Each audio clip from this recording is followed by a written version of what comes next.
जाति जनगणना पर वर्षों से चली आ रही मांग को लेकर मोदी सरकार ने बीते दिन कैबिनेट की बैठक में बड़ा फैसला लेते हुए मूल जनगणना के साथ जाति जनगणना कराने का निर्णय लिया है, जिसके बाद से अब पार्टियों में क्रेडिट लेने की होड़ मच गई है।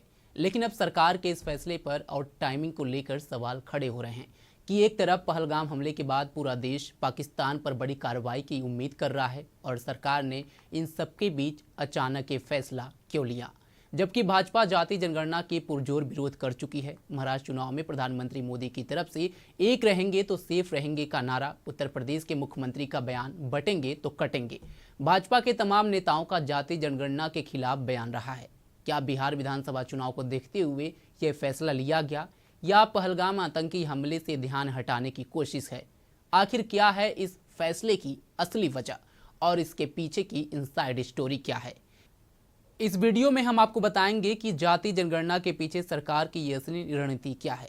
नमस्कार, स्वागत है आपका। मैं हूं सत्येंद्र शर्मा। दरअसल केंद्र सरकार का जाति जनगणना कराने का फैसला कोई जल्दबाजी में लिया गया फैसला नहीं है, बल्कि एक सोची समझी रणनीति का हिस्सा माना जा रहा है।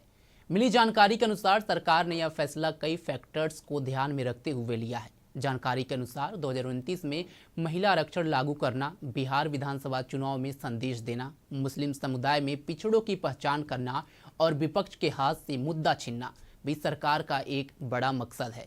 सरकार के द्वारा यह फैसला परिसीमन को ध्यान में रखकर भी लिया गया है। सरकार जाति जनगणना के फैसले से पहलगाम आतंकी हमले से ध्यान हटाने की कोशिश नहीं कर रही है। सूत्रों के अनुसार जाति जनगणना की प्रश्नावली में कुछ महत्वपूर्ण संशोधन किए जाएंगे। जनगणना में पूछे जाने वाले प्रश्नों में धर्म के अलावा जाति का कॉलम भी जोड़ा जाएगा। यह कॉलम भरना सभी धर्मों के अनुयायियों के लिए अनिवार्य होगा। इनमें न्यूमरेटर या गिनती करने वाले मुस्लिम धर्म के मतावलंबियों से भी उनकी जाति पूछी जाएगी। गौरतलब है कि मुसलमानों में भी पसमानदा माने जाने वाली कई पिछड़ी जातियां हैं। इस बार की जनगणना में मुसलमानों की सामाजिक स्थिति और जाति व्यवस्था को भी सामने लाया जाएगा। इसके आधार पर पिछड़े मुस्लिमों के लिए आरक्षण की मांग उठाई जा सकती है, लेकिन संविधान धर्म के आधार पर आरक्षण की अनुमति नहीं देता है, लिहाजा यह मांग स्वीकार नहीं की जा सकती। राजनीतिक गलियारों में जाति जनगणना के फैसले की टाइमिंग को लेकर हैरानी है।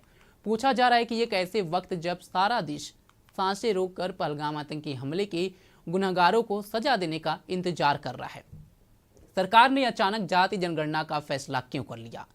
इस पर सरकारी सूत्रों के अनुसार यह फैसला अचानक नहीं हुआ, बल्कि इस पर पिछले कई महीनों से काम चल रहा था। बीजेपी ने अपने मुख्यमंत्रियों और उप मुख्यमंत्रियों को इस बारे में आगाह कर दिया था। सरकार के नेतृत्व की ओर से भी जाति जनगणना कराने के संकेत सार्वजनिक रूप से दे दिए गए थे। दरअसल सरकार का मकसद है कि 2029 के लोकसभा चुनाव में 1/3 सीटें महिलाओं के लिए आरक्षित करने के फैसले को लागू कर दिया जाए। वहीं परिसीमन पर लगा फ्रीज अगले साल हटने जा रहा है और उसके बाद परिसीमन आयोग का गठन होगा। आयोग को काम करने के लिए जनसंख्या के आंकड़ों की दरकार होगी और यह काम बिना जनगणना के नहीं हो सकेगा। परिसीमन आयोग देश भर का दौरा करेगा और जनता से सुझाव लेगा। उसी के आधार पर नई लोकसभा सीटों के गठन और उनकी संख्या बढ़ाने के बारे में फैसला होगा। परिसीमन आयोग की रिपोर्ट आने के बाद ही महिलाओं को 33% आरक्षण देने का नारी शक्ति वंदन अधिनियम लागू हो सकेगा। सरकार की गणना बताती है कि 2029 की डेडलाइन को पूरा करने के लिए जरूरी है कि जनगणना का काम शुरू किया जाए। वैसे तो 2021 में जनगणना होनी थी, लेकिन कोविड महामारी के कारण दशक आधा निकल जाने के बाद इस पर काम नहीं हो पाया। उम्मीद जताई जा रही है कि अगले 2 से 3 महीनों में जनगणना का काम शुरू हो जाएगा। राज्यों में अधिकारियों की डेपुटेशन पर नियुक्ति की प्रक्रिया जल्द ही प्रारंभ हो जाएगी। इस बार डिजिटल तरीके से जनगणना होगी। इसके लिए ऐप निर्धारित व्यवस्था होगी। एन्यूमरेटर को स्मार्टफोन दिए जाएंगे, जिनके माध्यम से वे जवाबों की रिकॉर्डिंग करेंगे। ऐप को आधार कार्ड से जोड़ा जाएगा और उनका वेरिफिकेशन भी किया जाएगा, ताकि किसी भी तरह की गड़बड़ी को रोका जा सके। मोदी सरकार को लगता है कि जाति जनगणना से राजनीति समीकरण भी साधे जा सकेंगे। बिहार विधानसभा चुनाव सिर पर है और जाहिर है तब तक जाति जनगणना नहीं हो सकेगी, लेकिन यह एक बड़ा मुद्दा रहेगा और विपक्षी आरजेडी कांग्रेस महागठबंधन को इस राजनीति करने और एनडीए को कटघरे में खड़ा करने का मौका नहीं मिलेगा। एनडीए को इससे फायदा मिल सकता है, क्योंकि जाति जनगणना पर सबसे बड़ी पहल नीतीश कुमार ने ही की थी। इसी तरह जाति जनगणना के फैसले से डिलिमिटेशन पर इंडिया गठबंधन में भी दरार आ सकती है। गौरतलब है कि दक्षिण के राज्य डिलिमिटेशन को टालने के पक्ष में हैं, क्योंकि उन्हें लगता है कि जनसंख्या नियंत्रण के उनके उपायों के कारण उनकी सीटें कम हो सकती हैं, जबकि उत्तर भारत के राज्यों को अधिक आबादी के कारण अधिक सीटों का फायदा मिल सकता है। लेकिन सरकार का आकलन है कि इससे इंडिया गठबंधन के दलों में ही मतभेद बढ़ेगा, क्योंकि जाति जनगणना में उत्तर भारतीय राज्यों में ओबीसी की संख्या अधिक आ सकती है और इससे उनकी अधिक राजनीतिक नुमाइंदगी की मांग जोर पकड़ेगी। लिहाजा जहां इंडिया गठबंधन के उत्तर भारतीय दल अधिक सीटों की मांग करेंगे, वहीं दक्षिण भारतीय राज्य परिसीमन की कवायद को टालने की मांग पर कायम रहेंगे। जाति जनगणना के बाद लोकसभा और विधानसभा में SC/ST आरक्षण की ही तरह ओबीसी के भी राजनीतिक आरक्षण की मांग उठाई जा सकती है, लेकिन यह मांग पूरी कर पाना संभव नहीं दिखता है, क्योंकि संविधान में केवल SC/ST के राजनीतिक आरक्षण का ही प्रावधान किया गया है।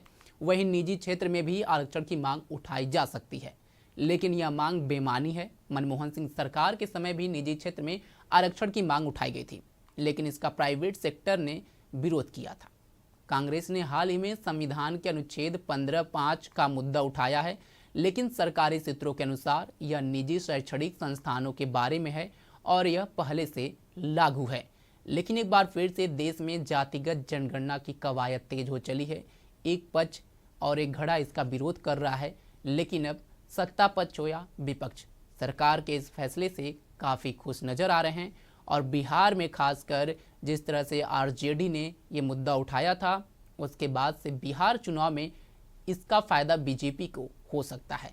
फिलहाल जो आरोप सरकार पर लग रहे हैं कि पहलगाम हमले से ध्यान भटकाने के लिए जातिगत जनगणना सरकार की तरफ से सामने लाया गया, ये पूरी तरह बेबुनियाद है। इस खबर पर आपकी क्या राय है, कमेंट बॉक्स में हमें जरूर बताएं। ऐसे ही तमाम खबरों के लिए जुड़े रहें हमारे साथ।